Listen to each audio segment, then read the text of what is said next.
crisi climatica, transizione o metamorfosi. È un confronto questo tra Marco Pacini, che immagino tutti conosciate, è l'ideatore del format di Vicino Lontano, scrive su Out Out ed è parte della giuria fa parte della giuria del premio Terzani e soprattutto è qui nella sua veste di osservatore studioso dei fenomeni climatici di cui si parlerà stasera. Converserà con lui e con Mauro Van Aken Antonello Pasini, che è un fisico climatologo del CNR, docente di fisica del clima all'Università di Roma ed è un attivo divulgatore di questi temi. Mauro Van Aken, antropologo culturale, è attivo nella ricerca e nella didattica sulle dinamiche culturali nella crisi climatica. A moderare questo incontro sarà Elisabetta Ambrosi, giornalista, cura la newsletter ambientale Fatto for Future e insieme a Luca Mercalli, che è stato nostro ospite, ricorderete, durante il Covid, in Vicino Lontano On, e insieme a Luca Mercalli cura il podcast Clima che fare. Buon ascolto e grazie ai nostri ospiti.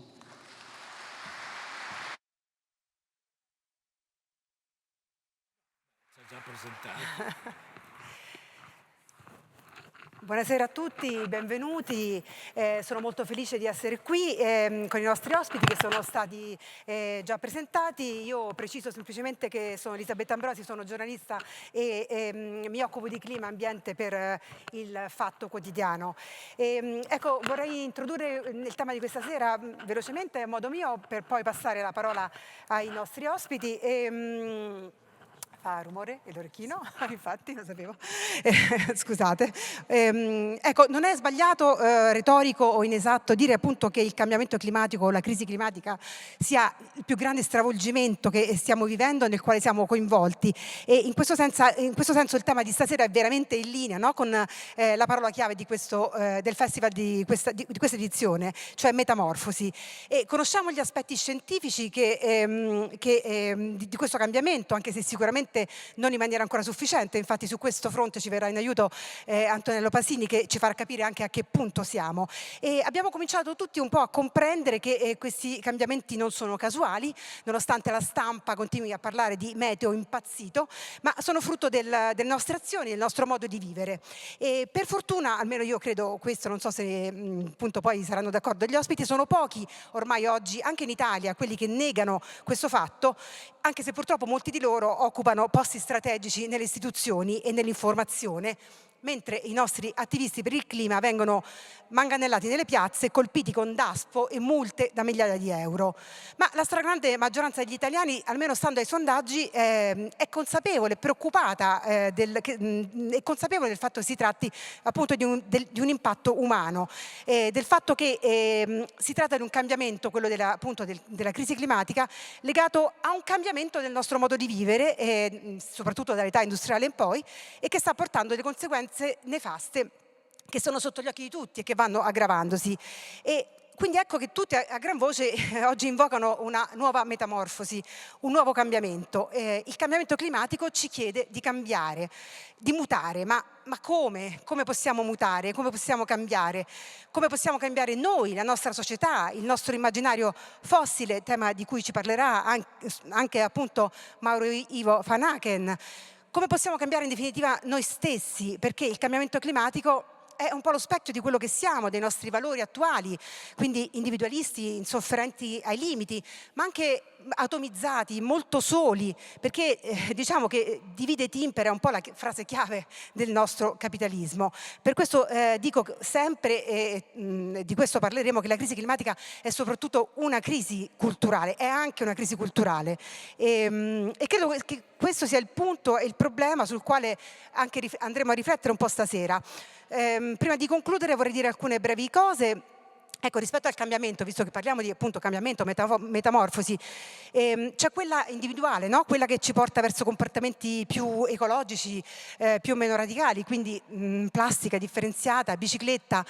È una metamorfosi privata, diciamo, ma molto importante, ma non sufficiente perché non collettiva. Io ad esempio ammetto che non metto in pratica tutti i comportamenti ecologici necessari. Primo perché ho 2 figli e faccio una fatica enorme già a sopravvivere. Faccio quello che posso, ma soprattutto provo rabbia perché il sistema mi spinge ad essere anti-ecologica. Quindi per questo, e poi perché sento che di questo comportamento ecologico non importa niente a nessuno. Io per esempio vivo a Roma, una città dove la differenziata è una scelta personale, diciamo un optional. Nessuna azienda della luce e dell'acqua mi insegue spiegandomi che come sprecare di meno, come sprecare meno acqua, meno luce, meno gas. E perché? Perché acqua, luce e gas sono merci, dunque per quanto riguarda loro più ne consumiamo meglio è. Ma siamo anche un paese in cui la coppetta mestruale, un oggetto diciamo rivoluzionario, non viene venduta in nessun supermercato perché metterebbe in crisi un intero sistema. È un tabù pazzesco, è un paese in cui ancora 2 peperoni sono imballati in 2 etti di plastica. Allora è evidente che il cambiamento, la metamorfosi deve essere strutturale, sistemica, e qui le cose si fanno più complicate. È vero, siamo all'interno di un sistema diciamo europeo con leggi che stanno cercando di cambiare le cose, anche se l'Italia e questo governo diciamo, stanno sistematicamente cercando di boicottarle. Ma il problema è più complesso, si chiama appunto capitalismo globale, sul quale molto ci dirà anche Marco Pacini. Diciamo, un concetto che vorrei spiegare semplicemente con un'immagine che io ogni Natale mi viene in mente di continuo. Cioè il calendario dell'Avvento, se voi avete presente, era nato come 25 sassolini che erano messi per segnare l'arrivo del Natale. Poi sono diventati cioccolatini, poi sono diventati piccoli regalini, ora sono diventati 24 regali, 24 profumi, 24 Lego, 24 regali che diciamo portano al regalo del Natale. Ecco, vorrei per dire in sintesi un'immagine di come il capitalismo crea e aumenta bisogni che sinceramente non ci sono. Quindi ovviamente su questo c'è tantissima letteratura, tanti libri stanno indicando la strada per una vera metamorfosi, che è fermare la crescita senza limiti, livellare le disuguaglianze, smascherare il capitalismo verde, che è una falsa metamorfosi, il greenwashing, che è una metamorfosi ingannevole, confutare la retorica dell'innovazione, riscoprire i beni comuni, decrescere felicemente, aumentare democrazia e partecipazione. E su questo ovviamente discuteremo stasera, ma diciamo che sono i temi del presente e direi anche i temi del futuro. Io vado verso la conclusione e voglio solo dire che credo che per sostenere questo cambiamento radicale serva una metamorfosi psicologica individuale e collettiva che sia qualcosa di più del semplice comportamento ecologico, del cambiare macchina, del non sprecare. E quello che ho capito in questi anni ormai abbastanza di studi sul clima e sull'ambiente, anche di lavoro sulla comunicazione ambientale, è che il cambiamento vero non avviene né con la minaccia di una catastrofe apocalittica che produce impotenza, disperazione, inazione, ecoangoscia, pure giustificata e di cui ovviamente soffro come tanti di noi, né con l'ingiunzione morale severa, un po' depressiva, a non consumare, a vivere sobriamente, a togliere, che poi, per dirla con una battuta, già ci pensa l'inflazione e i salari più bassi d'Europa. Ma ecco, cambiare è molto difficile e in conclusione non vorrei rattristarvi, ma vorrei tornare col pensiero a 4 anni fa, no? Quando avevamo le file di bare che aspettavano di essere sepolte. Ecco, 4 anni dopo il Covid non c'è più, come se non ci fosse stato. Io faccio solo l'esempio del turismo. Il turismo è tornato ai livelli pre-Covid. Abbiamo 4,7 miliardi di passeggeri rispetto ai 4,5 miliardi del pre-Covid. Mancano gli aerei per spostare le persone, vanno costruiti in tutta fretta. Bisogna assumere 250.000 piloti. Insomma, è tutto rimasto uguale, se non peggiorato, nonostante molti studiosi abbiano indicato la causa del Covid in una vicinanza troppo stretta tra uomini e animali, causata appunto dalla globalizzazione e dalla deforestazione. Insomma, il trauma del Covid non ha prodotto nessuna metamorfosi, ma perché non è stato un mutamento profondo e progressivo. E allora, concludo veramente, dobbiamo guardare altrove se vogliamo cambiare. Io vi do la mia risposta personale che ho trovato in un libro di Stefano Bartolini che si chiama Ecologia della felicità. E lui dice: se da un lato vivere senza soldi in una società dove senza soldi sei nulla è la cosa peggiore che possa succedere, specie per i giovani, specie per i ragazzi, Una società in cui la crisi climatica sta portando a forme di crescita difensiva che alimentano la crisi climatica.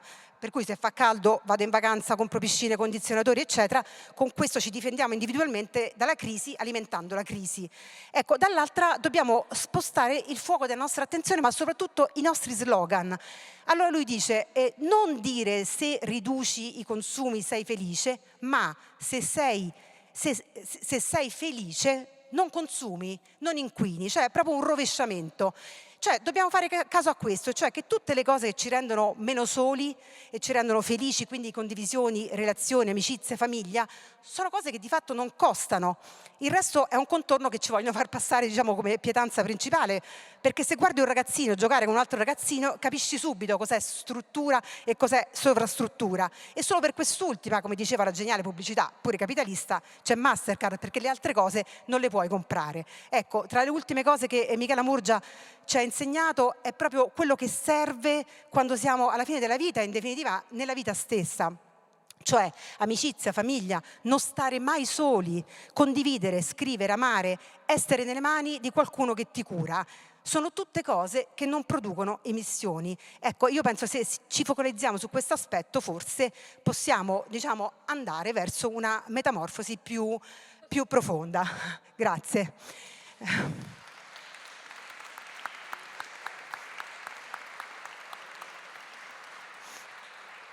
E ora do la parola alla scienza dura, e cioè ad Antonello Pasini, che ci spiegherà diciamo, a che punto siamo e cosa fare. Prego.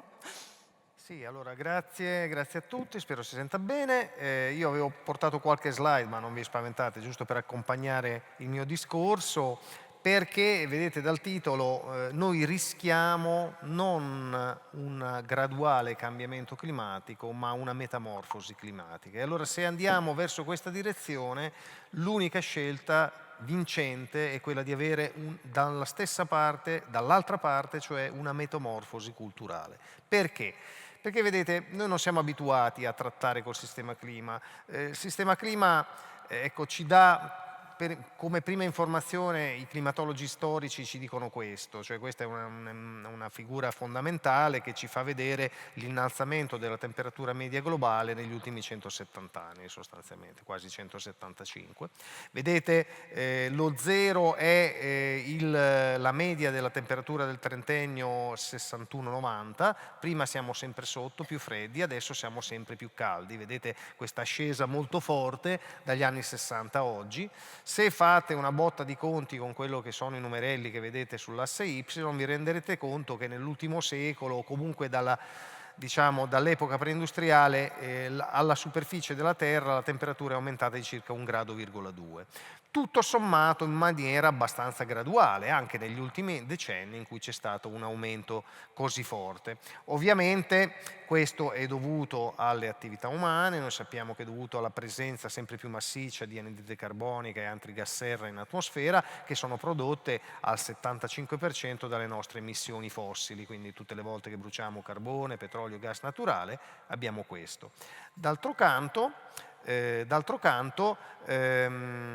questo aumento di temperatura è il risultato appunto anche in parte della deforestazione, di un cattivo uso del suolo e così via, insomma. Però vedete un andamento abbastanza graduale che tutto sommato non ci preoccupa stando a questo grafico. Ma andiamo a vedere gli impatti. È chiaro che queste cose, diciamo 1,2 gradi non vuol dire soltanto sudare un po' di più, vuol dire che abbiamo degli impatti sui territori, sugli ecosistemi, sull'uomo. Per esempio qui vedete siamo nel circolo glaciale artico al polo nord, alla fine dell'estate del 1984, guardate qual era l'estensione del ghiaccio, ci mettiamo a settembre perché è il momento dell'anno in cui abbiamo meno ghiaccio, guardate cosa è successo per esempio nel 2012, vedete tutta quella parte più a sinistra del ghiaccio non c'è più. Se facciamo un grafichetto vedrete che negli ultimi 44 anni, dal 79 a oggi, sostanzialmente da quando abbiamo le immagini dei satelliti polari che girano continuamente intorno ai poli, e vedete che là sulla scissa avete l'estensione della calotta glaciale in milioni di chilometri quadrati, c'è, con una variabilità da un anno all'altro ovviamente, però una discesa rettilinea, lineare. Abbiamo perso circa 3 milioni di chilometri quadrati di ghiaccio, che è una cosa enorme. Se la mettete in paragone con qualcosa che conoscete, cioè la superficie dell'Italia, che è di 300.000 km quadrati, capirete che noi negli ultimi 40 anni abbiamo perso 10 taglie di ghiaccio al Polo Nord. Una cosa enorme, ma come dire, lineare. E noi, diciamo, i processi lineari li sappiamo gestire bene, insomma, no? Un processo lineare è lo spostamento di questo oggetto. Io imprimo una forza e questo si sposta. Se metto meno forza si sposta più lentamente, o comunque, quindi voglio dire, sappiamo tornare indietro da queste cose. Lo sposto là, poi lo torno indietro. Il meccanismo del clima è un pochino diverso. Vediamo un altro esempio, la ritirata dei nostri ghiacciai. Vedete, qui siamo allo Stelvio, al ghiacciaio dei Forni allo Stelvio, in foto d'epoca riprese tutte dalla stessa situazione. Vedete come la lingua glaciale si ritira al passare dei decenni e così via. Anche questa è una ritirata molto forte, ma che tutto sommato non sembra abbia un'accelerazione così importante. Però attenzione, perché il sistema clima, noi sappiamo, può partire per la tangente. Cosa vuol dire? Tutti i sistemi complessi sono dotati di quelli che si chiamano feedback, cioè se io innesco per esempio la fusione dei ghiacci, questa innesca a sua volta un aumento di temperatura.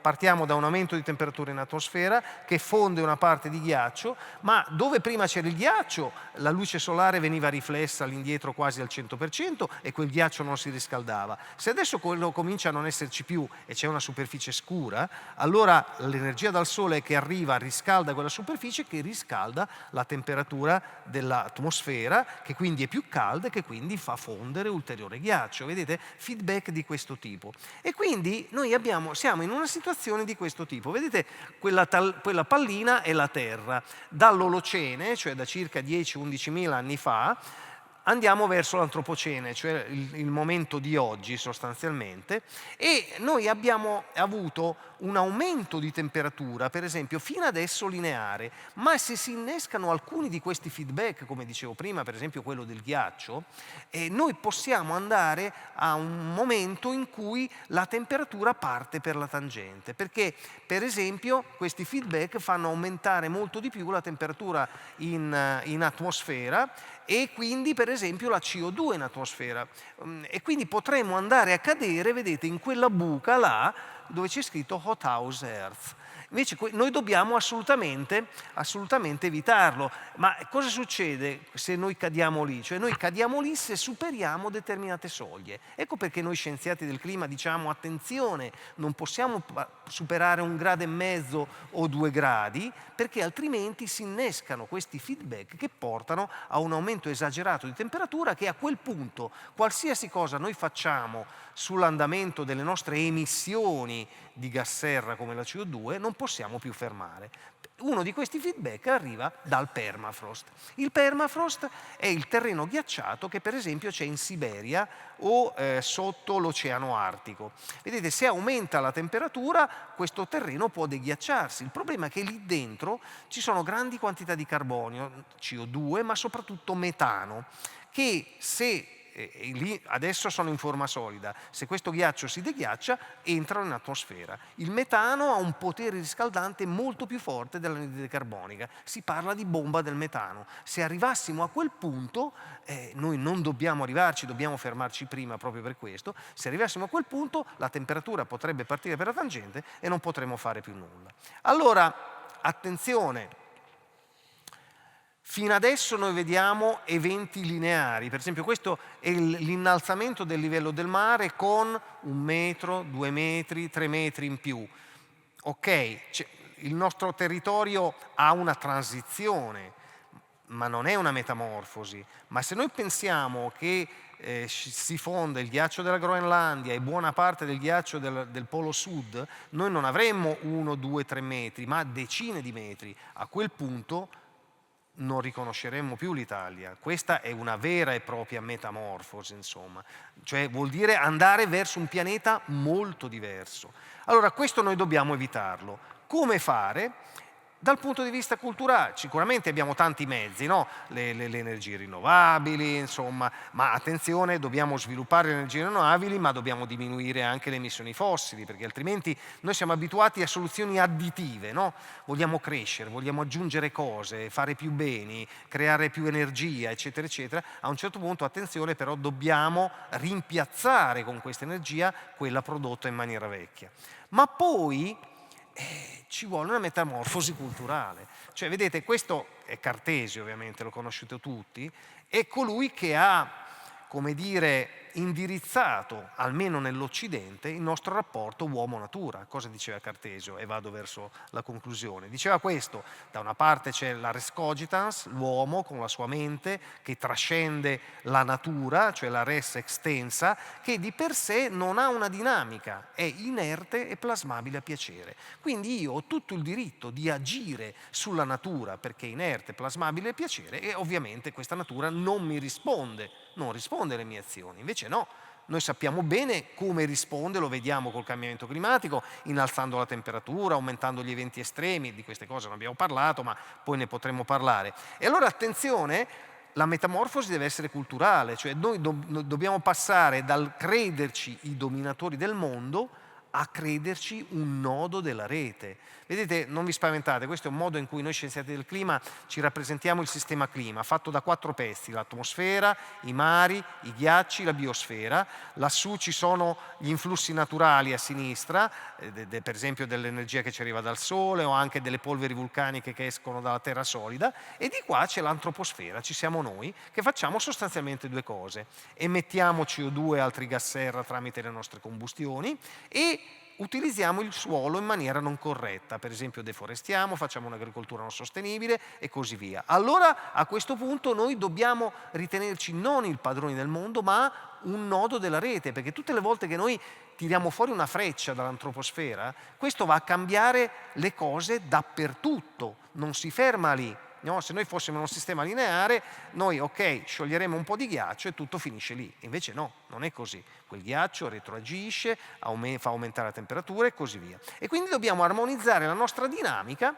la dinamica sociale, politica, economica dell'uomo con la dinamica naturale, perché la natura ha una dinamica e come se ce l'ha, noi dobbiamo sostanzialmente armonizzare la nostra dinamica con quella della natura. Io per ora mi fermo e poi magari più tardi possiamo approfondire altre questioni. Grazie.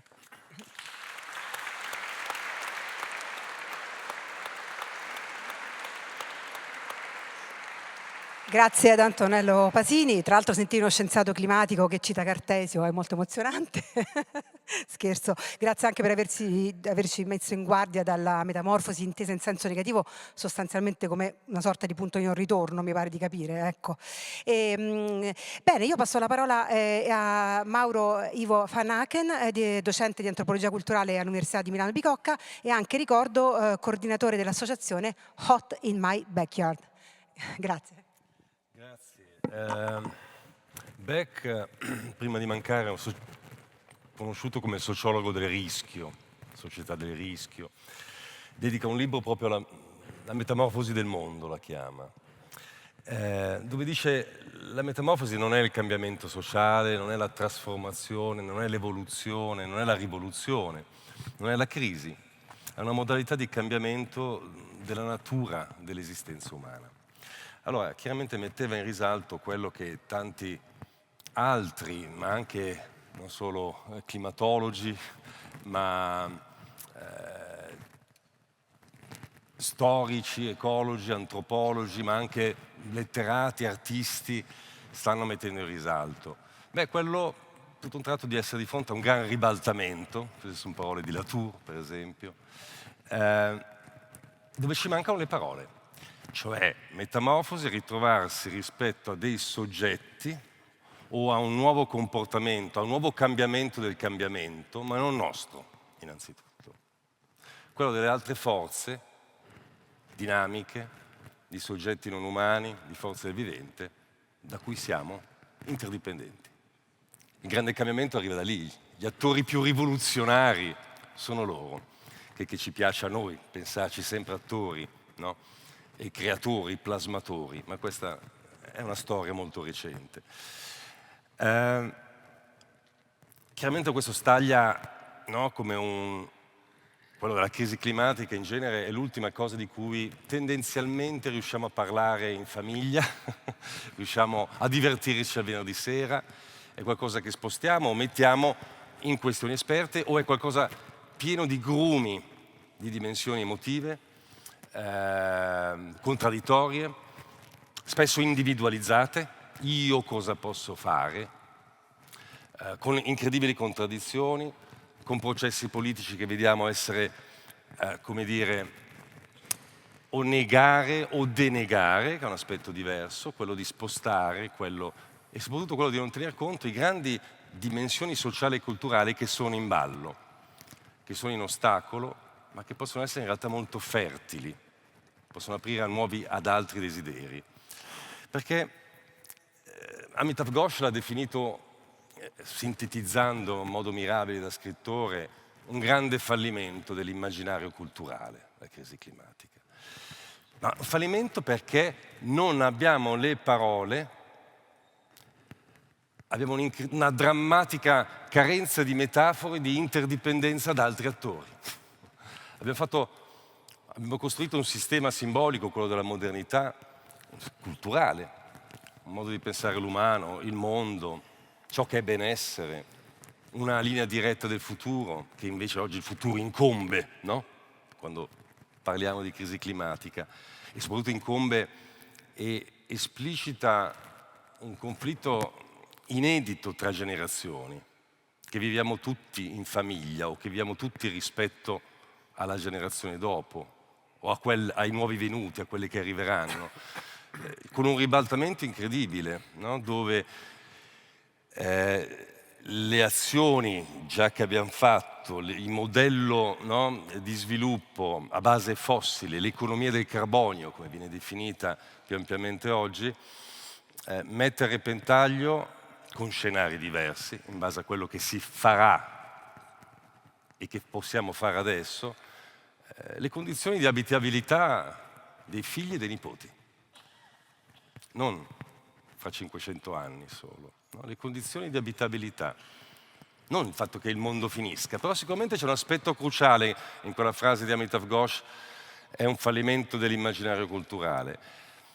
Non è la fine del mondo, e sicuramente il mondo non ha quei problemi, ma sicuramente è la fine di un modo di immaginare il mondo, quello basato e molto connesso a una cosmologia, diciamo nell'antropologia, cioè un modo di pensare mondo, umano, non umani, che si è costruita molto anche in relazione al fossile. È il modo in cui il fossile ha agito su di noi anche. Cosa intendo con questo? Beh, innanzitutto non riusciamo a pensare che siamo interdipendenti, che altri soggetti agiscono, che boschi pensano in altre forme, che il non umano, che siamo delimitati. Abbiamo costruito un sistema culturale che sa fare un gran festival del carbonio, è stato anche definito, che sa fare grandi dichiarazioni di indipendenza. Ecco, su questo siamo stati tutti sovranisti, cioè siamo indipendenti, l'umano è completamente dipendente, poi tra gli umani alcuni molto più di altri, chiaramente, all'interno del capitalismo a base fossile. Dimenticandoci le metafore, non solo le metafore, i sistemi culturali, le forme di valorizzazione, il senso di realtà dell'interdipendenza, che è l'elemento più valorizzato da tutti i sistemi sociali e culturali, per esempio, che l'antropologia ha studiato. E cosa intendo con quello? Che le altre culture, quelle non occidentali, sono più vicine alla natura? No, la natura è la nozione più particolare, ha avuto un gran successo, ma più particolare tra tutti i modelli noi diciamo socializzare l'ambiente, di modo di dar senso e di interagire con gli attori ambientali. Natura in che senso? Nel modo in cui si è definita e popolarizzata soprattutto in legame col fossile, cioè un campo separato distinto, distante. Il poter credere di essere fuori da natura. La costruzione dell'eccezionalità dell'umano, con alcuni uomini più eccezionali di altri, e alcuni uomini molto più eccezionali delle donne.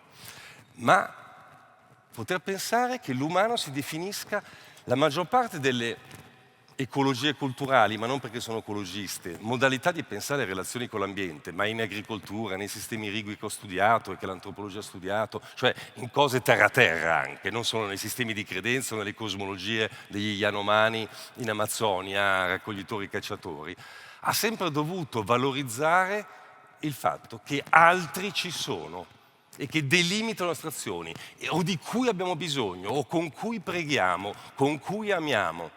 Non confusione con la natura. Non sono più vicini alla natura tutti gli altri modelli, animisti, analogisti, prospettivisti, totemisti e via dicendo, perché non hanno un'idea che ci sia una natura distinta. Non che facciano confusione tra l'umano, ma tutte le culture hanno costruito idee dell'umano, e anche pratiche, cibo, in relazione ad altri agenti. Noi non abbiamo più parole nelle nostre dichiarazioni di indipendenza per ammettere soggetti altri, non umani, altre forze a cui siamo, anzi, a cui apparteniamo. Non è la terra che appartiene a noi, ma proprio questo fisicamente, geofisicamente, da cui dipendiamo. La maggior parte delle culture ha sempre dovuto valorizzare le dimensioni, se ci sono altre relazioni con soggetti, si dipende da quelli, si dipende anche dai rischi, bisogna conoscere le loro prospettive, come dicono per esempio gli animisti, no? Che siano dei non umani, che siano dei serpenti, che siano delle forze del vivente.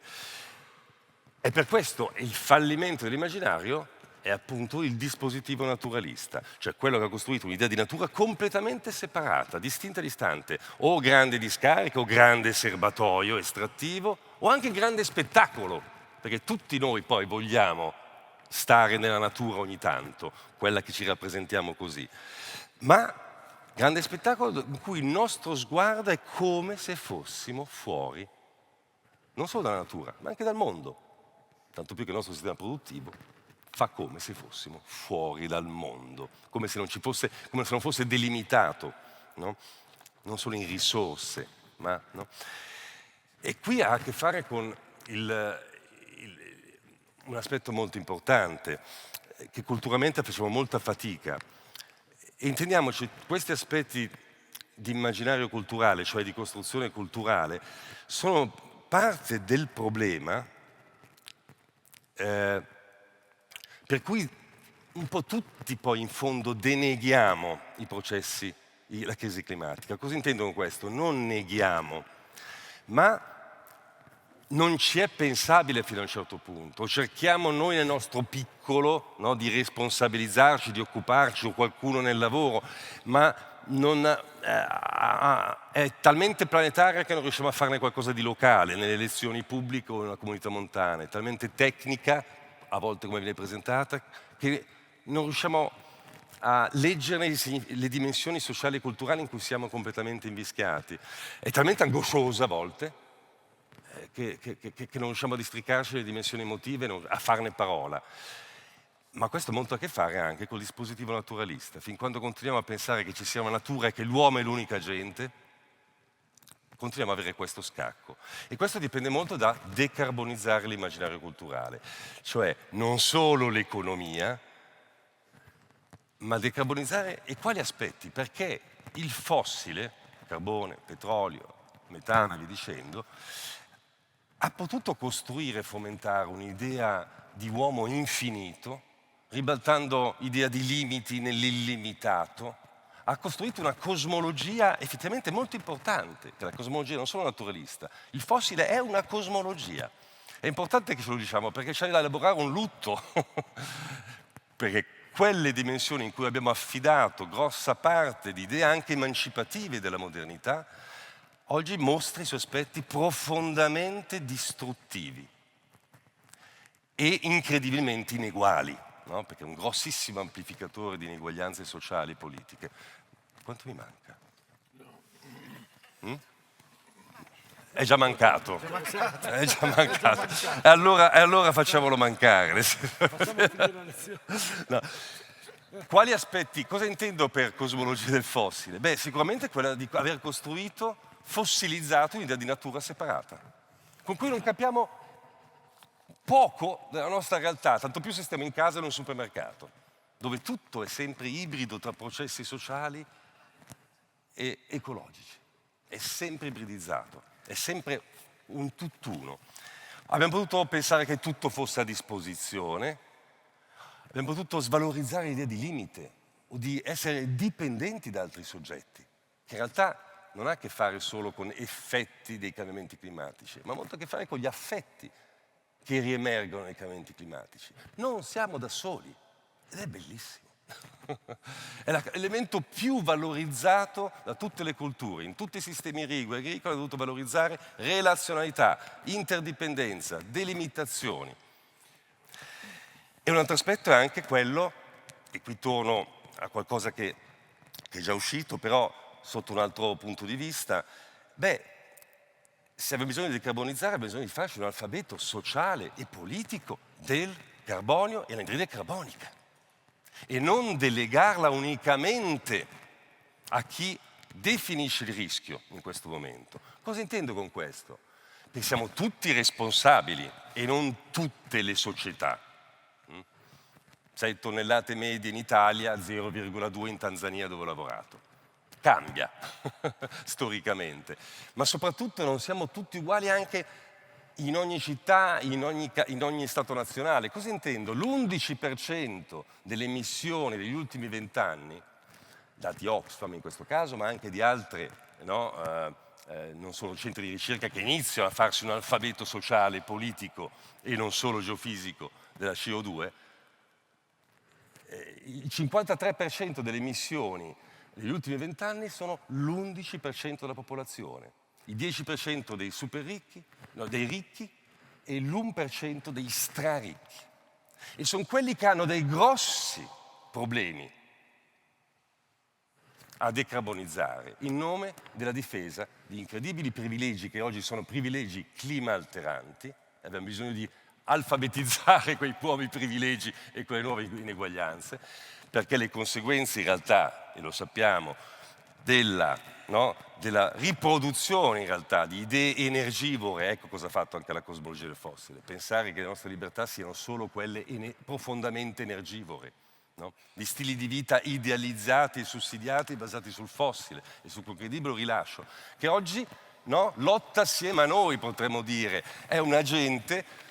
CO2 è bellissimo, fa parte del ciclo della vita, Primo Levi ha scritto delle cose stupende, ma abbiamo bisogno, oggi riscopriamo che abbiamo fatto un festival e soprattutto che si nasconde scaricando verso il basso, siamo tutti responsabili e questo è certo, ma scaricando verso il basso il decarbonizzare per nascondere e insegnare verso il basso per nascondere invece dove sta la grossa, ed è politica, delle multinazionali, dell'assemblato del fossile, che non vuole cambiare, non vuole cambiare.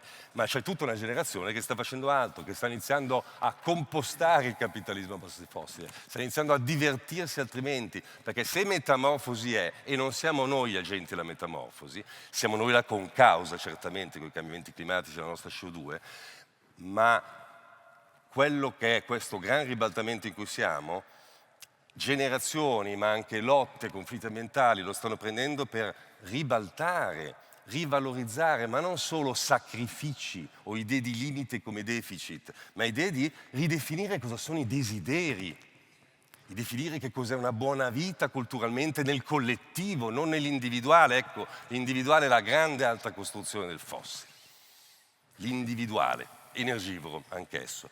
Ridefinire quindi economie, ma desideri di economie collettive. L'ha inventato l'ExxonMobil, no?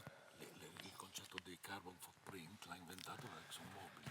Come tante idee, come anche riciclare la plastica è stata inventata dalle multinazionali negli anni 70. Anche lì gli olandesi, i miei compatrioti, avevano un certo ruolo.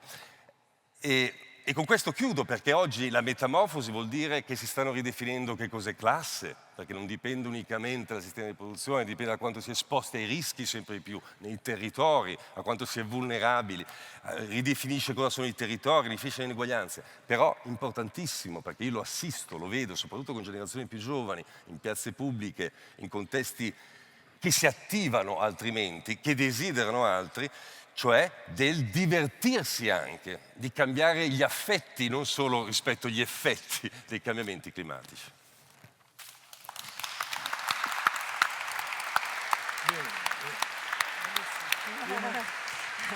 Grazie mille, grazie tantissimo. Bellissima questa immagine del fallimento dell'immaginario, che secondo me è anche un fallimento dell'informazione, vorrei dire.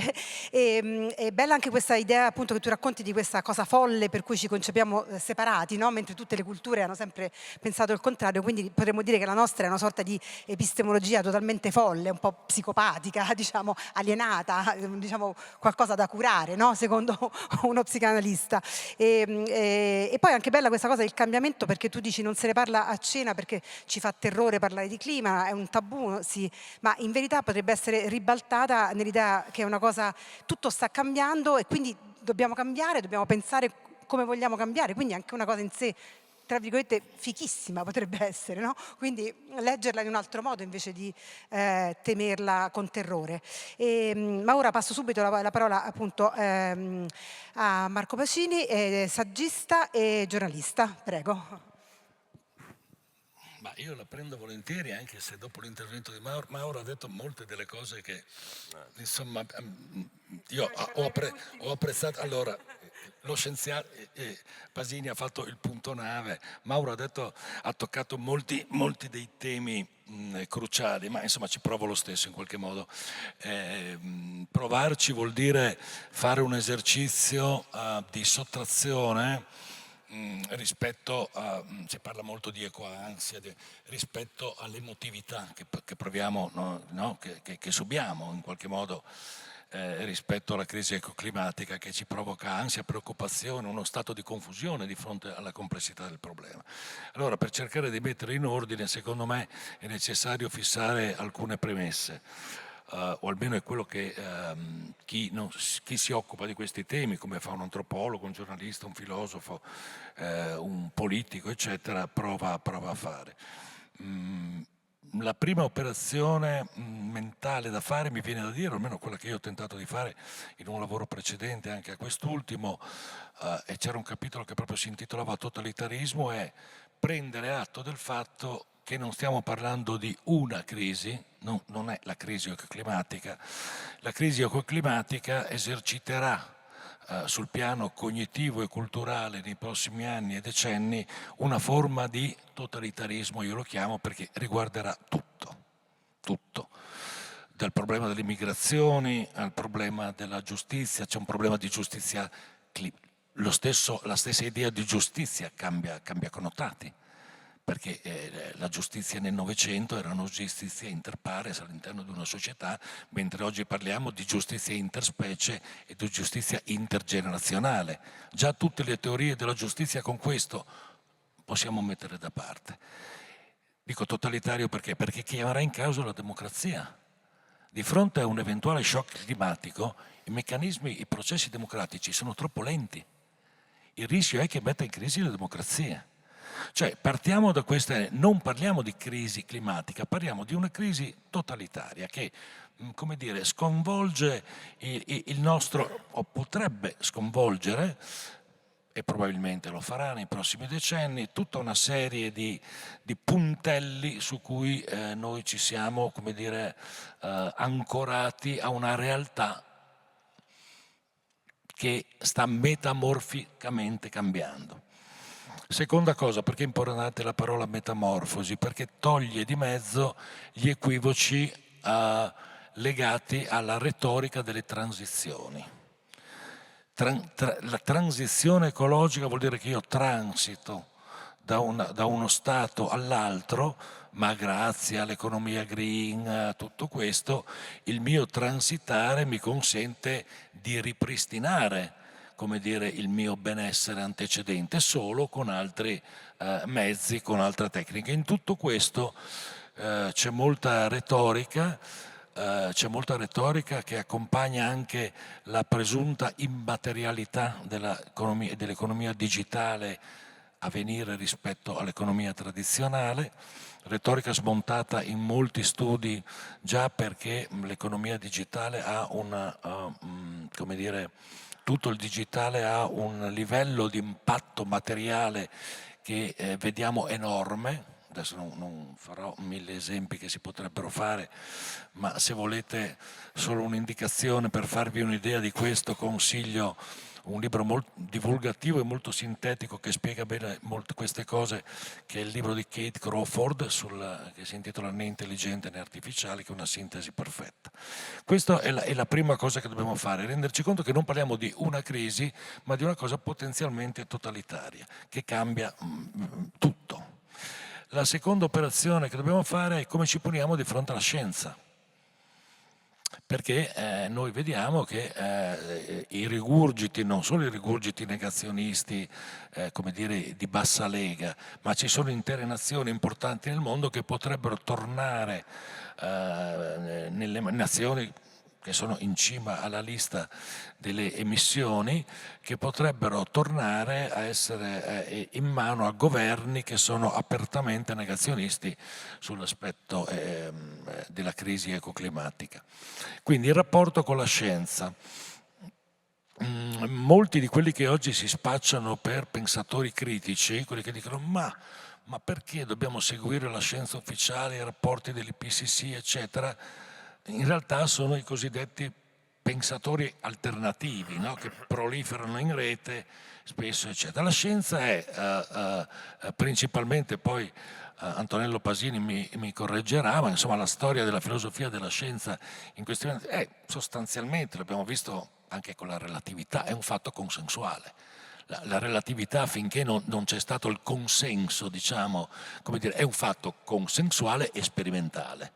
Noi abbiamo di fronte alla crisi climatica abbiamo uno scenario di quello che Thomas Kuhn chiamava la scienza normale. La scienza normale oggi, in attesa di cambi di paradigma, che su questo non vedo, ci dice che come dire, il problema è evidente, è davanti a noi, è urgente, è tutto quello che sappiamo. E aggiungo che non è più un dibattito tra umani, scienziati o non scienziati che siamo, una figura che incombe, tu hai usato prima il verbo incombere, è proprio una figura che incombe in senso positivo, è il pensiero di Latour che tu hai citato, che se ci ha insegnato una cosa, la grande eredità forse del pensiero di Latour, che sembra una banalità detta così, ma è una rivoluzione culturale enorme rispetto a Cartesio di cui parlava Pasini, e che non è più un dialogo tra umani, tra scienziati o tra antropologi, i soggetti che parlano tra di loro e parlano di un oggetto, perché c'è un nuovo oggetto in campo, c'è un nuovo soggetto in campo che non è più soggetto, si chiama sistema Terra, si chiama biosfera. Sembra una banalità dirla così, ma questa intuizione di Latour, che l'ha spiegata naturalmente molto meglio di quanto possiamo fare in pochi minuti, c'è un nuovo soggetto che parla, che dice delle cose in continuazione, che minaccia. Addirittura Latour riesce anche a contestare il concetto di natura come la natura idealizzata, la wilderness, e dice no, guardate che la natura non è quella cosa bella, nostra amica, dove andiamo a rigenerarci, guardate che ci è nemica in questo momento. Lo dice naturalmente in modo provocatorio per invitare a... Quindi se non chiariamo queste cose, difficilmente, secondo me, possiamo entrare dentro la questione cercando di aggiungere qualche tassello a quelle che sono le acquisizioni della scienza, con la quale dobbiamo avere un certo tipo, non dobbiamo, con la quale è ragionevole avere, se non altro per il principio di precauzione, un certo tipo di rapporto. Detto questo non basta, perché ne ha fatto appena accenno Mauro, perché il grande problema che riguarda non solo i negazionisti della crisi climatica, ma perfino i più volenterosi progressisti che parlano di sviluppo ecosostenibile, eccetera, concetto su cui poi magari torniamo perché secondo me fa parte un po', c'è una buona parte di retorica e mitologie che andrebbero smontate. La grande domanda è perché non prendiamo veramente sul serio questa cosa? Perché non la prendiamo veramente sul serio? E qui si deve, ahimè, fare, ha già accennato anche Mauro quando dice denegare, dobbiamo far ricorso a idee che sono patrimonio della psicanalisi, diniego, coazione a ripetere, e vorrei aggiungere anche pulsione di morte, che sono 3 concetti freudiani cioè noi siamo in una situazione di diniego che è la classica situazione per cui l'inconscio, anche di fronte a un'evidenza negativa che tu potresti affrontare in un altro modo, ti porta a spostarla. È un meccanismo come dire, che fa parte della storia della psicanalisi, che coaziona a ripetere gli stessi errori. Anche questo è un meccanismo, è un concetto psicanalitico, ma che secondo me si cala perfettamente nella situazione in cui ci troviamo. Sappiamo che abbiamo fatto che una parte consistente della storia della modernità materiale, perché poi vorrei introdurre anche, quando si parla di modernità forse bisognerebbe distinguere tra modernità materiale e modernità normativa, quella intesa come progresso civile, eccetera. Ecco, la storia della modernità materiale è questa: in principio era il carbone, non il verbo. Cioè la modernità è questa cosa qui. Si scopre un ascensore che ci porta nelle viscere della Terra, si fa un viaggio nel tempo di qualche decina o centinaia di milioni di anni e lì si trova una cosa che cambia tutto. Questa è la modernità, cambia tutto, ed è una cosa meravigliosa. Ed è una cosa meravigliosa perché ci affranca c'è energia a buon mercato, che ci affranca da malattie, da miserie, da povertà, da epidemie, che ci dà l'energia sufficiente, che ci dà cibo grazie a tutti gli sviluppi. È una cosa meravigliosa. Perché, diceva Latour, non siamo in grado di immaginare un'apocalisse ecoclimatica? Perché l'Apocalisse, nel senso etimologico originario di rivelazione, è già avvenuta per noi moderni. È la modernità. L'abbiamo raggiunta, la rivelazione è la modernità. E allora la difficoltà ad affrontare, a prendere davvero sul serio questa cosa, sta nella parola moderni, no? Nel pensiero di Latour è in contrapposizione alla parola terrestri. Siamo irrimediabilmente moderni nel senso della modernità materiale e non siamo disposti a fare dei compromessi su questa modernità materiale per ritararla in un'altra misura che sia compatibile con la convivenza con gli altri viventi. Siamo disposti a fare alcune operazioni per salvaguardarla. Infatti, quando si parla di sostenibilità si parla di sviluppo sostenibile. La parola sviluppo, cioè il nostro, che è la garanzia, come dire, l'assegno in bianco del nostro benessere, è mantenuta. C'è solo il pudore di togliere la parola crescita e sostituirla con sviluppo. Questa è la grande finzione, scusate, dell'economia green, sulla quale c'è questa ipocrisia.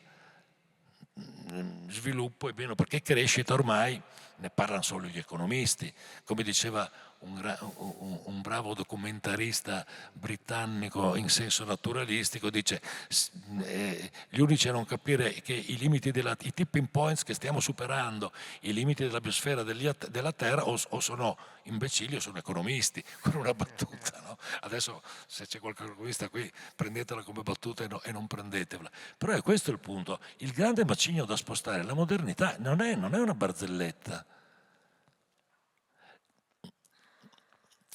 Il prossimo numero della rivista filosofica Out, così faccio anche un po' di pubblicità, si intitolerà Latour e la modernità impossibile. Ma dice uno, cosa vuol dire, che dobbiamo tornare alle caverne? No, ma questa modernità è impossibile.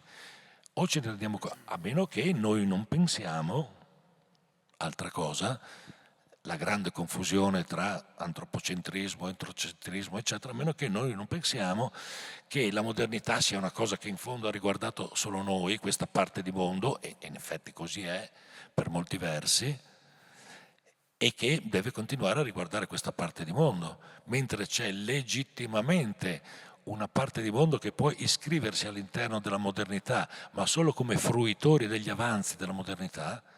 Pensiamo alle periferie di Lagos o di Nairobi o di città del Sud America. Quelle sono persone che noi diciamo ma sono moderni perché hanno lo smartphone in mano, ma sono persone che vivono ai margini, vivono con gli avanzi della nostra modernità. Allora, questa modernità è impossibile, la parola impossibile non deve risultare, come dire, strana o esagerata, perché se noi immaginiamo, e su questo non farò riferimenti pesanti bibliografici, ma ci sono diversi studi di esperti di energia, eccetera, che lo attestano in modo abbastanza accurato, se noi solo immaginiamo che le economie dell'Africa subsahariana, che è la parte del mondo che ha la più veloce crescita demografica in questo momento, dovessero raggiungere, altro inciso, scusate, che attualmente per la produzione energetica in quella parte di mondo si basa ancora al 98% sul carbon fossile.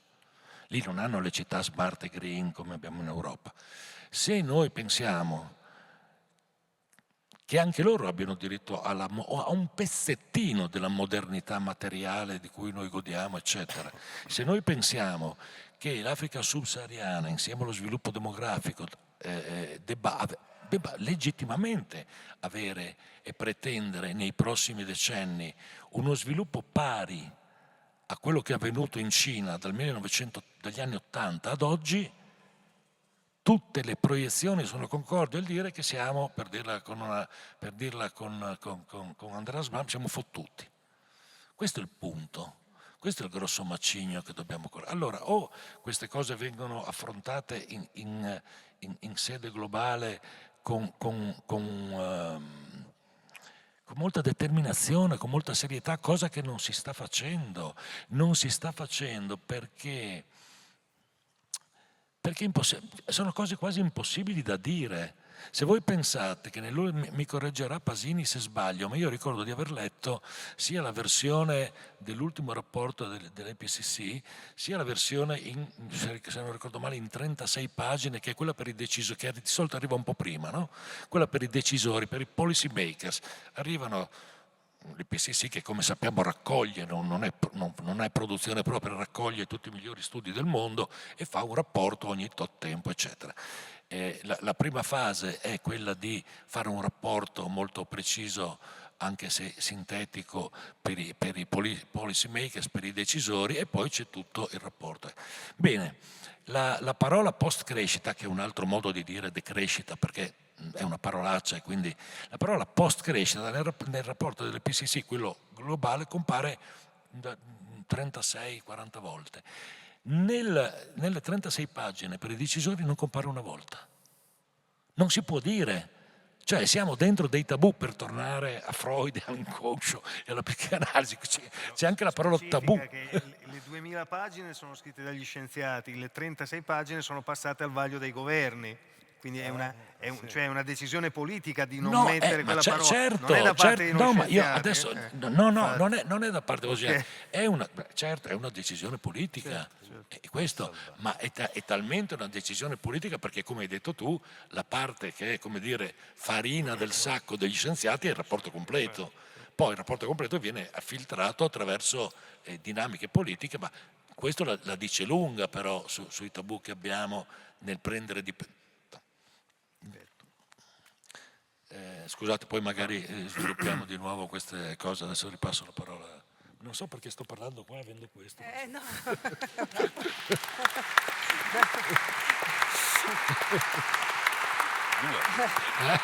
Grazie Marco, soprattutto per averci ricordato l'aspetto psicoanalitico del tutto. Consumo, cioè mi avete consumo elettricità da tutte le parti. Allora adesso faremo un secondo giro però molto breve e poi daremo la parola a voi se avete domande o interventi di qualsiasi tipo. Dunque ripasso la parola quindi a Antonello Pasini, libero di dire, appunto, di aggiungere quello che vuoi. A me incuriosiva sapere un po' qual è lo spirito della comunità scientifica, no? Perché si dice che gli scienziati climatici sono tra i più depressi, diciamo, tra quelli che, perché poi vedo in fondo che, diciamo, tutti ascoltano la scienza tranne la scienza climatica, quindi qual è un po' diciamo, il mood degli scienziati, e anche poi secondo te quali sono le cose veramente più urgenti, diciamo gli interventi più urgenti a tuo avviso?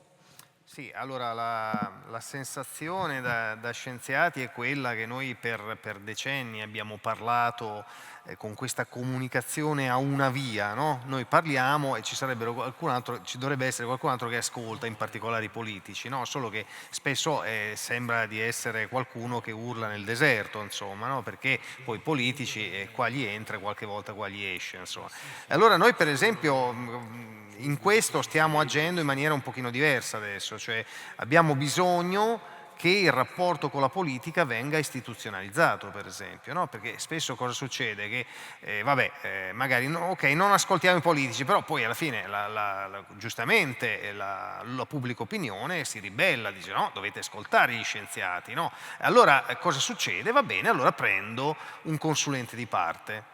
Facciamo il caso negli Stati Uniti, quando c'era Trump, ha preso un consulente di parte, ha messo a capo dell'EPA, l'Environmental Protection Agency, un negazionista climatico. Allora quello non è un rappresentante della migliore scienza attuale, no? Assolutamente, è qualcuno che in qualche modo ha un bias, come diremmo noi scienziati, cioè è, come dire, piegato, ha una tendenza verso una parte politica e così via. E quindi queste cose non vanno bene, insomma, no? Allora noi vogliamo che gli scienziati vengano ascoltati in quanto migliori rappresentanti della comunità scientifica, quindi ci devono essere per esempio degli advisory board, cioè dei comitati, dei consigli di consulenza indipendenti possibilmente, non creati dai politici, cioè non devono essere i politici a scegliere gli scienziati da mettere, deve essere la comunità scientifica che esprime i propri membri.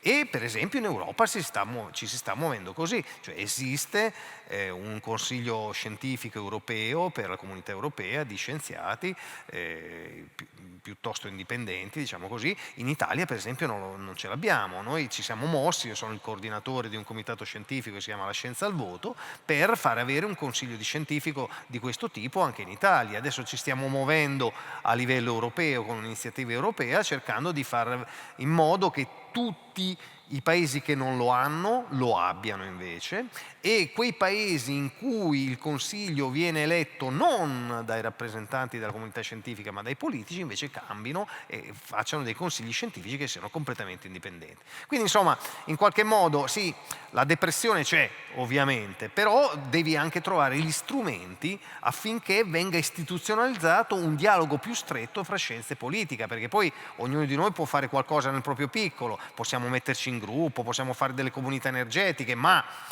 la conversione ecologica energetica, io non la chiamo transizione, la chiamo conversione perché veramente è una giravolta a 180 gradi, la deve gestire la politica. Noi diciamo non vogliamo fare il vostro lavoro, cari politici, vogliamo darvi degli strumenti che siano scientificamente fondati, cioè che pesino, perché io dico sempre noi scienziati abbiamo questo viziaccio di fare i conti, cioè noi sappiamo se una soluzione pesa e influisce sulla diminuzione per esempio del riscaldamento globale e così via, oppure se non pesa e allora non fa nulla. Allora quelle cose che di solito non pesano diventano greenwashing. Allora noi possiamo svelare questo arcano a tutti, ai politici, alla pubblica opinione, e poi dare un ventaglio di strumenti che sia magari il più ampio possibile alla politica, affinché loro scelgano gli strumenti che alla fine si confacciano tutto sommato alla loro visione del futuro, perché noi diciamo che la lotta al cambiamento climatico non ha un colore politico, cioè il cambiamento climatico rischia di far sì che qualunque sia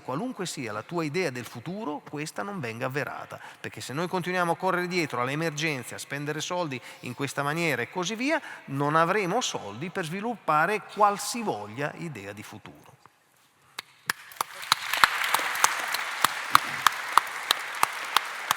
Grazie. Allora passo di nuovo la parola per un giro veloce a Mauro Ivan Van Aken. Mi interessava un po' questo concetto di collettivo che tu hai messo alla fine, poi ovviamente libero di dire quello che vuoi. No, perché parto un po' con un'immagine, no? Quella dei nostri condomini, dove appunto noi viviamo in palazzi dove nessuno si conosce. Penso che questo sia qualcosa che nessuna civiltà ha mai conosciuto prima della nostra, cioè qualcosa di assurdo, no? Incomprensibile. Quindi però siamo divisi soprattutto dal consumo e dal modo di vivere attuale. Quindi ecco, come si può ricostruire questo senso di collettivo?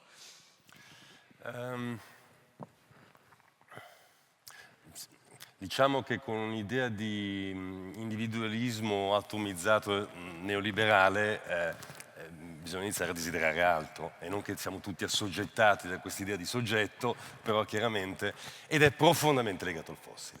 Cioè il modo di pensare il soggetto non solo neoliberale, ma come individuo atomizzato, che poi eventualmente ama qualcuno, ma voglio dire che può performare, è un classico prodotto di, come dire, ideali di onnipotenza in una frammentazione completa dell'idea del sociale, no? Rispetto all'ambiente c'è un aspetto centrale, uno che deriva da quello che stava dicendo Pasini, cioè io lo traduco così: i cambiamenti climatici sono innanzitutto politici, culturali, poi sono alla fine anche ecologici, ma infine, nel senso, sono ecologici innanzitutto, ma non sono ecologisti. Non hanno niente a che fare con quelle nostre formulazioni, basta parlare di cambiamenti climatici in Tanzania o in qualsiasi altro contesto e intendono ben altro, no? Intendono sviluppo, intendono donors, intendono disciplina di Stato, intendono politiche di eccezione, forme autoritarie che ci sono già da 20 anni, le forme legate all'ambiente, legate a perdere un fiume e via dicendo. C'è un aspetto, quello tutte le dimensioni ambientali, io ho lavorato molto sull'acqua, hanno sempre avuto a che fare, ma non con un'idea, noi l'abbiamo tradotto con beni comuni, politicizzando questa nozione, no? Perché ne abbiamo avuto molto, ha sempre avuto a che fare con sistemi di gestione comune, cioè da sempre tutto ciò che ha a che fare con aria, pioggia, con acqua, quindi a terra, acqua, agricoltura, cibo, oltre che pascoli, ha sempre avuto a che fare con sistemi giuridici cooperativi, che non sono niente di ideale, non sono niente, che hanno altrettante forme gerarchiche di autorità e via dicendo, ma sono giocate sul fatto che ognuno è delimitato dagli altri. Chiaramente in un sistema basato su dove il referente cosmologico è il mercato, fuori da un ambiente, su una linea retta di una crescita infinita, di un paradiso di merci in terra, tutto questo diventa solamente una fuga dalla realtà, no? In cui siamo. C'è un aspetto che volevo aggiungere rispetto, no, a come non riusciamo a essere collettività, ma come in realtà a quanto pare si sta iniziando in forma molto problematica e contraddittoria qui a casa nostra, rispetto a ciò che ci risulta impensabile. Uno degli effetti culturali del secolo scorso, nel modo di pensare, dire mondo, è che abbiamo fatto del cielo, che è una delle sfere più sociali per tutte le culture, cioè in tutte le culture, compresa da dove arriviamo noi, da dove arriva il nostro linguaggio delle emozioni, della spiritualità, arrivano tutte dall'atmosfera, tutte dal vento, tutte da ciò che gira per aria. Però noi tutto un tratto abbiamo, nel secolo scorso, e questo è profondamente legato al fossile, il cielo è stato desocializzato, desacralizzato chiaramente, non ci mettiamo più gli angioletti, ma anche è diventato uno spazio logistico. È diventato un aspetto molto importante, è diventato meteorologia, climatologia, è diventato sapere scientifico, ma non è più sociale, che è una grossa questione anche per chi studia il cielo come climatologo, perché sa benissimo quanti sono le dimensioni sociali. In tutte le culture, e noi ce lo siamo anche cantati, che gli elementi più importanti arrivano dal cielo, no? The answer is blowing in the wind. E ce lo siamo cantati anche in italiano, in Fischi al vento, in tantissime canzoni che arrivano, perché l'hanno cantato gli agropastorali prima e via dicendo. Ma oggi Al cielo diamo significati assolutamente o tecnici o emotivamente molto preponderanti, gli scenari climatici, ma mai sociali. Beh, questo è un grosso nostro blocco, che non hanno i contadini agropastorali tanzaniani più vulnerabili rispetto a noi alla pioggia che non arriva, ma molto più forti nel loro sistema, nel loro dar senso alla realtà. Noi abbiamo grossissimi problemi a dar senso collettivo, condiviso, cioè quello a significare quello che succede. E quando non si significa c'è terrore. Quando si significa c'è la paura che si nomina, ma quando non si significa c'è il terrore. E c'è anche la politica d'emergenza, e ci sono le politiche autoritarie, e non c'è più partecipazione. Questo torna al collettivo, perché allora abbiamo bisogno di farci un alfabeto sociale e politico di queste questioni, accanto a quello scientifico, geofisico, ecologico, biologico, che dice, ma un alfabeto sociale.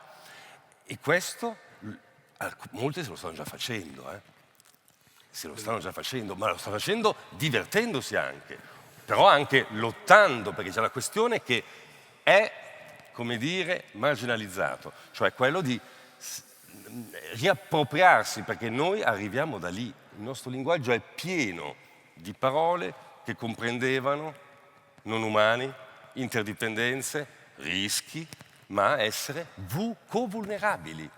E noi non accettiamo più questo, che siamo anche noi co-vulnerabili. Grazie mille. Tra l'altro, sì, a proposito di collettivo, volevo ricordare, giusto perché li seguo ormai dall'inizio, da Greta Thunberg, dal 2018, tutti i movimenti che si sono formati da Ultima Generazione, Extinction Rebellion, Fridays for Future, e loro insomma stanno ricostruendo a loro modo, non solo loro ovviamente, però insomma questo senso di collettivo, e loro dicono ci divertiamo tantissimo, insomma, al di là di tutto, quindi questo anche è un aspetto. E allora niente, passerei la parola a te, Marco, e magari se vogliamo un attimo parlare un po' di questa enorme bluff dell'ecosostenibile, dello sviluppo sostenibile, del capitalismo verde, perché sembra una cosa, perché è molto sottile, molto difficile riuscire a sottrarsi a questo immaginario, un po' perché lo condividono sia la destra che la sinistra, quindi diciamo non c'è un partito politico la posizione opposta, e un po' perché tutto l'immaginario è fatto anche di questo. Mi viene in mente solo un'immagine, perché spesso lavoro per immagini, le pubblicità, no? La pubblicità di macchine elettriche, no? Sono identiche alle pubblicità di macchine diciamo a benzina, cioè c'è questo tramonto, queste curve bellissime sul mare, questa macchina che scende con un individuo solo che è fighissimo, e praticamente, cioè, anche se cambia diciamo la fonte di energia, l'immaginario rimane identico. Ecco, quindi come facciamo un po' perché questa cosa non funziona? Prima di risponderti mi concedo una di quelle cose, le ultime parole molto belle di Mauro mi hanno... poi ti rispondo, ma sono stato sollecitato da Mauro a quella che io chiamo la mia utopia concreta, che è una forma politica che chiamerei, così banalmente, fatta di territori ecosocialisti. Secondo questa è la mia utopia concreta per il futuro, perché gli stati, per come sono concepiti, organizzati, funzionano oggi, territori ecosocialisti con dei riferimenti sovranazionali che secondo me uno dei futuri possibili, ma uso non a caso la parola utopia perché sembra una cosa strana, potrebbe essere configurata in questo modo al di là dello Stato per come oggi lo conosciamo. Per tornare alla tua domanda invece, nessuno mette in dubbio, quando parliamo di economia diciamo economia sostenibile, transizione sostenibile eccetera, ma nessuno mette in dubbio che la strada da percorrere sia quella della decarbonizzazione. Questo è ovvio, no? Cioè, talmente... Però dobbiamo sapere alcune cose per affrontare meglio nei modi giusti la decarbonizzazione, parlando anche di giustizia climatica, no? Dobbiamo sapere per esempio che intanto togliere di mezzo alcune bufale, alcune cose. Dobbiamo sapere per esempio che uno dei paesi più virtuosi al mondo nella transizione, che è la Germania, negli ultimi 20 anni ha aumentato la sua produzione energetica derivata dalle rinnovabili in una percentuale, adesso scusate non ricordo tutti questi dati, ma in una percentuale considerevole, molto importante, ma nello stesso arco di tempo, e parliamo di uno dei paesi più virtuosi al mondo, nei 20 anni la diminuzione di approvvigionamento del carbon fossile è diminuita solo dall'82 al 78%. Primo dato, cioè dobbiamo avere presente dei dati di realtà, dobbiamo avere presente alcuni studi, ne cito solo uno perché è il più recente, ma ce ne sono diversi e sono anche abbastanza facilmente reperibili, studi di proiezione ma molto accurati. L'ultimo è stato pubblicato su The Lancet, che come sapete non si occupa solo di medicina umana ma anche di salute della terra, che è stato pubblicato nel settembre del 23, dove dopo anni di studi e confronto tra parametri eccetera si giunge alla conclusione che anche i paesi, torniamo a dire più virtuosi, dove è stato raggiunto il disaccoppiamento assoluto, che è un termine per dire continuo a crescere, cioè la crescita continua ma emetto di meno, questo adesso per dire in sintesi cosa vuol dire disaccoppiamento assoluto, anche questi paesi qui non sono sulla strada giusta per restare dentro gli obiettivi di Parigi, anzi li sforeranno di molto, e parliamo dei paesi più virtuosi. Sono cose che dobbiamo sapere che su un altro studio pubblicato sempre recentemente dall'Università di Leeds, che prende i famosi 7-8 parametri biofisici, ciclo dell'azoto, emissione di CO2, eccetera, eccetera, siamo in una situazione in cui gli Stati Uniti questi limiti non superabili della biosfera, gli Stati Uniti negli ultimi anni ne hanno superati, ne prende in considerazione 7 mi pare, ne hanno superati 7 su 7, ci sono paesi che vanno un po' meglio come la Francia che ne ha superati 6 su 7, paesi che vanno ancora un po' meglio come l'Italia e il Giappone che ne hanno superati 5 su 7. La situazione è drammatica da questo punto di vista. Allora non dobbiamo raccontarci balle, non dobbiamo pensare certo dobbiamo decarbonizzare, ma non passando tout court da un estrattivismo all'altro, perché attualmente possiamo confidare nelle tecnologie, le batterie si faranno tra un po' con gli ioni di sale e non più col litio, che è devastante dal punto di vista ambientale, ma dobbiamo sapere che il 90% del litio fino a qualche anno fa arrivava dal Salar di Atacama, dove per ricavare una tonnellata di litio servono 3 milioni di litri d'acqua, il che significa che tutta la zona attorno a dove dove c'è l'estrazione di litio le popolazioni se ne vanno perché manca l'acqua. Dobbiamo sapere che a Batu, nella Mongolia interna cinese, dove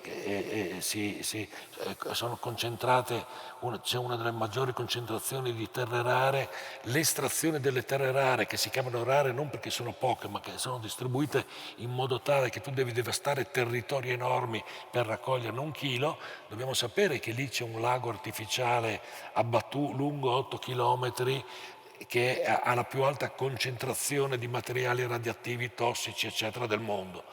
Allora adesso si parla in Svezia, voglio vedere se in Svezia aprono le miniere di terre rare, a meno che non ci sia qualche miracolo tecnologico che sorge così improvviso dall'oggi al domani, voglio vedere se sono disposti a vedere territori devastati. Cioè, sono tutte cose che dobbiamo sapere, perché dire decarbonizziamo è bello, ma tutte quelle cose cosine che servono per decarbonizzare, cioè dove io devo mettere l'energia che raccolgo, l'eolico non è che passa direttamente dalla pala alla mia, deve essere, deve essere conservata quell'energia, e per conservarla servono le terre rare, il cobalto, tutto quello che sappiamo, eccetera.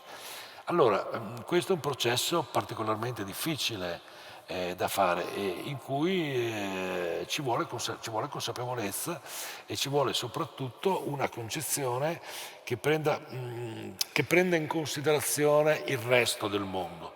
Perché se io per costruirmi la città smart in Europa, se la costruzione della mia città smart ed ecosostenibile in Europa significa la devastazione di un territorio che è il doppio o il triplo del territorio della mia città smart in Europa, c'è qualcosa che non funziona.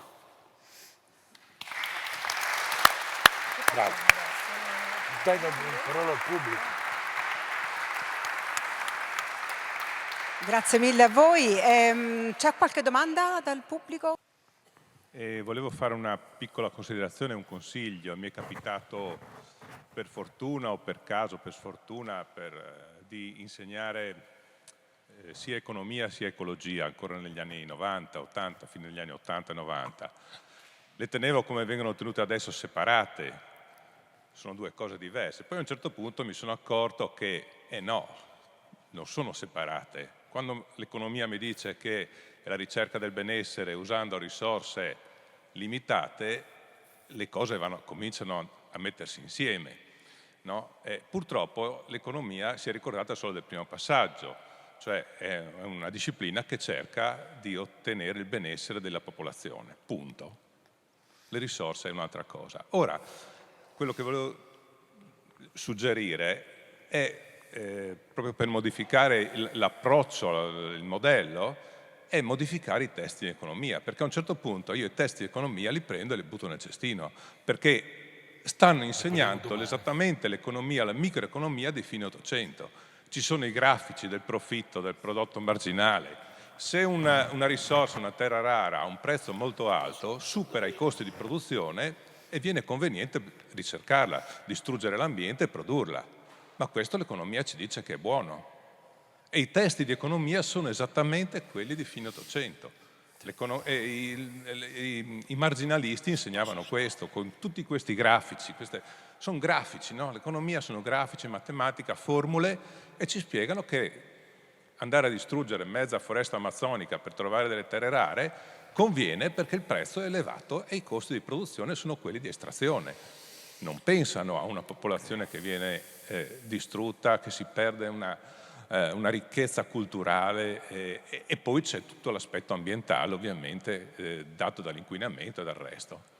Quindi fondamentalmente un piccolo suggerimento è prendere i testi di economia, modificarli completamente o eliminarli del tutto, perché se non ragioniamo in modo diverso, se non ci mettiamo dentro l'aspetto ecologico, non ha molto senso. C'era un ecologista un giorno va in una università, non mi ricordo quale, a Londra, e chiede al Dipartimento di Economia dov'è lo studio di ecologia all'interno del Dipartimento. Così, non c'è, perché?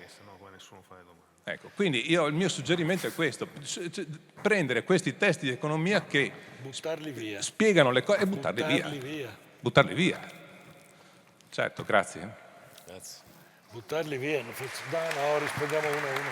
Non so se volete, io qualcosa... Vuoi rispondere tu, Mauro? No, rispondi. No, è verissimo, no? Da quando abbiamo passato della cultura umanistica, diciamo, il secolo della decostruzione, della verità. L'unica verità rimasta in campo sono le verità economiche che dettano l'agenda dei governi, che dettano l'agenda del Washington Consensus, dell'FMI, eccetera, eccetera. Ma quella non è l'economia, quella è un pezzo di economia che si è detta il tutto. È l'economia dei neoclassici, per intenderci, dove tutto è diventato matematizzato, ha voluto mutuare da altre scienze, dalle scienze dure, la fisica, ma l'economia non è la fisica, è una scienza sociale. E allora si è dimenticata di una cosa l'economia, della terra. C'è un bellissimo libro di Steve Keen, che è della bioeconomia, un economista svedese fuori dalle scuole mainstream, che dice, paradossalmente riabilita i fisiocratici, no? Che vengono, perché ormai chiunque di noi abbia letto un manualetto al liceo di storia economica sono quasi dei personaggi ridicoli, perché l'economia inizia con Adam Smith. Prima c'erano i fisiocratici, no? Inizia con Smith, Riccardo, eccetera, ma i fisiocratici parlavano della terra. Georgescu Reagan a metà del Novecento ha cominciato a introdurre un elemento per andare in quella direzione lì e per non far diventare l'economia una cosa astratta completamente svincolata dalla realtà. Sono saperi che oggi sono minoritari, non è che non esistono. Domani sera ci sarà qui ospite uno dei massimi esponenti italiani di questa scuola, che è Mario Bonaiuti dell'Università di Torino, che ci spiegherà queste cose. Però non sono quelli non sono quelli dominanti. Il pensiero dominante è il pensiero dell'economia dei neoclassici, che è quello del disastro. Posso fare... No, stavo proprio pensando a questo fatto, la Tour per esempio dice, cioè c'è sempre più consapevolezza sociale in tanti contesti diversi del rifiuto di voler economizzare la vita. Economizzare la vita sociale, economizzare la vita, no, familiare, filiale, tutto, ma oggi sempre di più di rendersi conto, e lì anche la dimensione del periodo eccezionale Covid aveva tirato fuori una serie di dimensioni proprio perché vulnerabili socialmente, del non può essere più come prima, del rifiuto, no? di dinamiche che erano già in corso da tempo. Sì, ma se penso l'Italia, non so, è il paese che da 25 anni ha avuto contraddittori e tutto, ma più gruppi di acquisto territoriale che hanno iniziato a ritessere economie locali, l'hanno fatto non volendo più economizzare il cibo e ripensando cibo, ambiente e facendo quello che si chiama a partire dalla propria tavola cioè riambientare, come dire, riavere connessione sapendo che non si mangia anche quella terra lì, si mangia l'acqua, la sua riproduzione e facendo un fatto collettivo. E questo vale su processi di mobilità con tutte le lotte, cercare di viversi la mobilità e il trasporto in altre modalità, abitare, cercare di, in base alle possibilità, ripensare il modo in cui si abita, assieme, non assieme, al di là dei condomini a cui piace. Ma ci sono tantissime dinamiche in atto, non penso di viverle solo io come animale, e tantissimi pensieri, cioè desideri collettivi, dove manca però spesso la possibilità del legame, non quello di comprarsi la macchina ibrida elitaria, ma quello di dire come ripenso, no, la mia mobilità sapendo assieme agli altri. È chiaro che qui manca la politica. Cioè, o meglio, non solo manca la politica vive ancora nell'olocene, la politica vive ancora con la natura lì a disposizione, però allo stesso tempo, no, con un'incapacità di costruire un'idea di altri desideri e speranze per futuro. Perché comunque una cosa che emerge, perché ce l'abbiamo addosso, è che questi tempi sono profondamente traumatici socialmente, quelli delle dimensioni della crisi climatica, a cui si avvitano tante altre, tra virgolette, crisi. E una avvita le altre, ma cioè in questa metà sono tempi traumatici, ma i traumi si elaborano. O meglio, si elaborano se si prende in mano che ci sono dimensioni culturali o si rifugiano in condizioni psicopatologiche e vediamo anche quelle, collettive intendo, con figure carismatiche, psicopatologiche, collettive, di fuga dalla realtà. Ma il desiderio di non economizzare la vita, anche buttando via quei testi, ma soprattutto iniziando, no, a sfrondare e a collettivizzare certi aspetti che rimangono a volte sperimentali, che rimangono, no, proprio perché non hanno l'appoggio istituzionale, o iniziano ad averlo sempre di più, però veramente dal basso e spesso con grossissimo, poi in Italia non diciamo, ma questo secondo me è una specie di desiderio impressionante, di grandissima sperimentazione e che sta facendo quello che, cioè, su questo hanno molte meno difficoltà tantissime culture non occidentali, molto più vulnerabili assolutamente, ma cioè, non hanno grossi problemi a sapere che si è interdipendenti a tante altre forze, visibili ed invisibili, che è la grossa questione con cui ci confrontiamo noi oggi. Bravo. Ci sono altre domande? Ancora due direi perché siamo...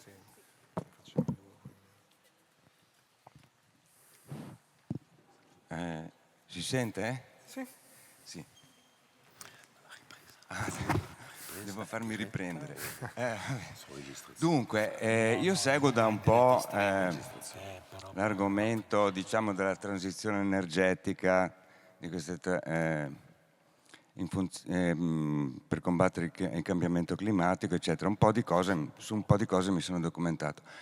mi sembra che ci sia un consensus da molto tempo da parte degli scienziati sui rischi derivanti dal cambiamento climatico e le conseguenze sono state stimate anche in termini monetari.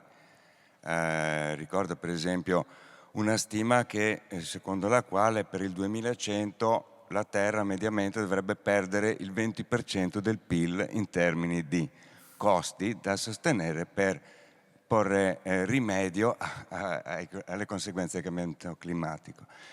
Invece mi chiedo, mi sembra che non ci sia un consensus degli scienziati su cosa bisogna fare per prevenire, per raggiungere questi obiettivi di stare sotto i 2 gradi che ha posto l'IPCC, eccetera. Cioè, quali tecnologie usare, per esempio, quali interventi fare. E forse uno dei motivi per cui le persone, come me, come molti altri, si sentono disorientati di fronte a queste tematiche è che sembra che non ci sia niente da fare. Cioè, il fotovoltaico c'è il problema dei pannelli che bisogna trovare le risorse, l'eolico c'è il problema delle terre rare che bisogna trovare le terre rare, il nucleare c'ha altri problemi. Insomma, uno come me che segue questo argomento da un po', dopo un po' si sente un po' stanco, perché sembra che non si riesca a fare nulla. Quindi la mia domanda è: gli scienziati riescono a dirci qualche cosa di più su cosa dobbiamo fare e cosa i governi debbano fare, visto che mi sembra che non stiano facendo assolutamente abbastanza? Grazie. Ma guardi, mi accendete il microfono? Mi sente? Sì, eccoci. Allora, innanzitutto una precisazione sui danni, diciamo, al calo del PIL, no? C'è stato un articolo poche settimane fa su Nature che ha spiegato, forse si riferisce a quello, dove si vede bene che diciamo, il costo è molto maggiore per i danni che ci potrebbero essere se non facciamo nulla, piuttosto che i costi della prevenzione, quindi del passaggio, della transizione, della conversione ecologica ed energetica e così via, eccetera, eccetera. Quindi questo è un primo punto da mettere in chiaro. In secondo luogo, esistono degli scenari che fanno vedere come sia effettivamente possibile una combinazione di energie rinnovabili, eventualmente nucleare, che ha però appunto i suoi problemi, eventualmente uno scenario anche di post-crescita per quanto riguarda che questi scenari di solito non vengono molto considerati, ma qualche tempo fa c'è stato un articolo molto importante che ha fatto vedere come effettivamente per raggiungere determinati obiettivi si debbano mettere in campo anche scenari di questo tipo, cioè di post crescita, quantomeno di riequilibrio della crescita fra paesi occidentali, chiamiamolo così fra virgolette, e paesi in via di sviluppo. Ci sono degli scenari che fanno vedere che tutto sommato le risorse per arrivare alla maggior parte di energia prodotta con le rinnovabili c'è. Gli scenari climatici che ci consentono di stare al di sotto di 1,5 gradi ci sono, cioè noi dovremmo dimezzare le nostre emissioni di gas serra ogni 10 anni da qui al 2050, si dovrebbe andare anche ad un maggiore assorbimento, soprattutto da parte di come dire, soluzioni naturali, quindi riforestazione, cose di questo tipo, insomma. La coperta è corta, indubbiamente, però non ci si deve sentire così smarriti, nel senso che degli scenari ci sono se c'è la buona volontà in un riequilibrio transnazionale della crescita, in un andare verso queste energie rinnovabili, con un uso moderato di risorse, insomma io credo che la strada sia segnata e debba essere quella sostanzialmente, altrimenti non ne scappiamo, rischiamo di finire in quella buca che facevo vedere io prima. Io volevo rifarmi al primo intervento sul fatto che appunto come il signore diceva prima, che ha insegnato sia economia che anche ecologia, e io da studentessa ho studiato un po' entrambe le cose e soprattutto, come dicevate voi, anche in Germania, che è uno dei paesi che dovrebbe essere più avanti in questa transizione ecologica, poi ci si ritrova ad una lezione appunto dove magari si è anche parlato di Latouche e Georgescu-Roegen, però poi si andava alla lezione successiva e si tornava a studiare il paradigma neoclassico dell'economia, dove appunto però su una cosa, se la si può concedere agli economisti neoclassici, è il paradosso di Jevons, quando dicono che quando c'è una nuova invenzione tecnologica che consuma meno energia, poi si è spinti ad usarne ancora di più di quanta non se ne usasse prima. E poi anche, come diceva il signore giustamente prima, abbiamo tutte queste nuove tecnologie come pannelli fotovoltaici, l'eolico, che però anche questi richiedono delle risorse e nella mia opinione, cioè nella mia visione non sono una soluzione, nel senso che abbiamo la possibilità di avere questa energia in maniera, anche tenendoci la coscienza più pulita rispetto ad usare delle risorse fossili, però poi questo ci spinge come società a voler consumare ancora di più e sentendoci giustificati nel non consumare così tante risorse come con altri modi di produzione di energia. E quindi volevo chiedere anche dal punto di vista sociale e antropologico come si può superare questo paradigma del consumo e del volere sempre di più come umanità, che è legittimo, però poi si finisce a rovinarci da soli, insomma.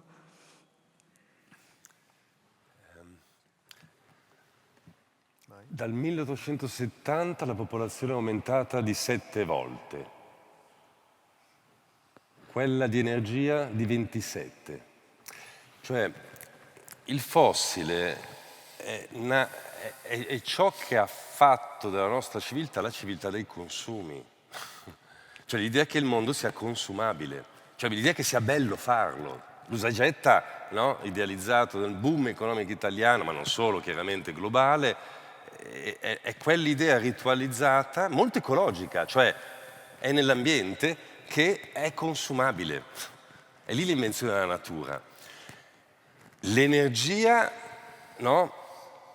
Non è che cambiando la fonte allora diventa rinnovabile, che diventa non solo sensato ma sostenibile e non distruttivo mantenere gli stessi cioè, che senso ha un SUV elettrico? Cioè in questi tempi traumatici, cioè, che senso ha mantenere la stessa desiderabilità di merci, di cose, di far andare a Dublino in un giorno a fare la spesa, che ne so, perché ce lo permette, perché c'è il low cost. Amazon Prime. O Amazon Prime, che clicco e desidero, cioè che desiderabilità c'è oggi delle relazioni, no?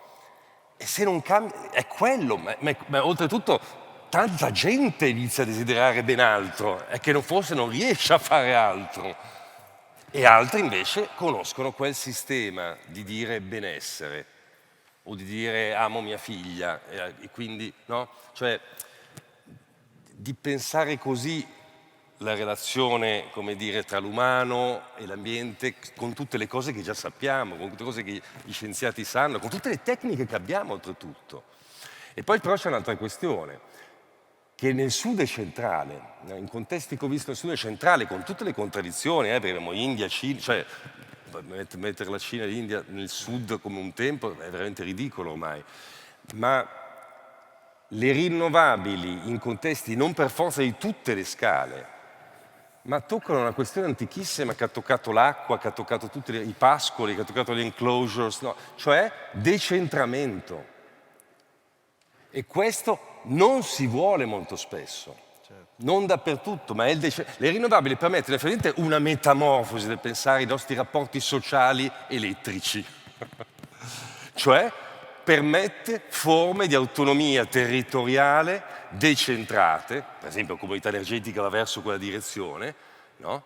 Non a caso ostacolata, in cui non si è più dipendenti da un sistema energivoro che mi mette a dipendere, a pensare che il mondo tanto è disponibile, no? In quella distopia lì, che è stata la modernità a base fossile. E questo è centrale, c'è un grosso cambiamento sociale, però ci manca ancora un alfabeto elettrico comune.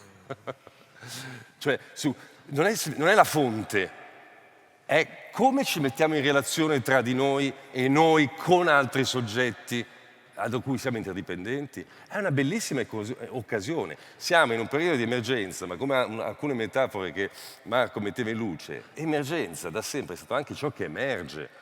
Come crisi è anche crino, discernere i momenti topici, ma discernere, non stare davanti all'angoscia, discernere. Ecco, abbiamo questa bellissima occasione di discernere questi bellissimi aspetti e la generazione, tanto più, no? Adesso non ti vedo più, che hai fatto l'ultima domanda, avete, ma non solo voi, cioè questa bellissima occasione, perché è un periodo di incredibile fertilità che ha molto a che fare col compost.